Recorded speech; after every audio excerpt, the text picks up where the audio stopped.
জমিন আল্লাহ বানাইছেন কুন ফায়াকুন বইলা, কিন্তু আমারে আপনারে আল্লাহ পাক কুন ফায়াকুন বইলা বানায় নাই। আমাকে আপনাকে যখন আল্লাহ বানাইছে, খালাকতু বিয়াদাইয়া, আল্লাহ বলে আমি আমার নিজের হাত দিয়া বান্দা বান্দিরে বানাইছি। কারণ এই চেহারার মধ্যে এত দামি কপাল, ওই কপাল দিয়া বান্দা আমার কুদরতি কদমে সাজদা দিবে।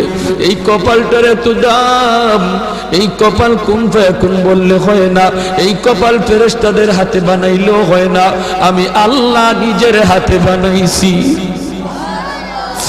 আল্লাহ পাক কই আমি আল্লাহও দেখি জমিনে কেমন অন্যায় হয়, অত্যাচার কেমন জুলুম হয়, জমিনে কেমন অন্যায় হয়, অত্যাচার হয়, কেমন জুলুম হয়, কেমন গুনাহ হয়, আমি আল্লাহ দেখতেছি, আমি আল্লাহ দেখতেছি। আমার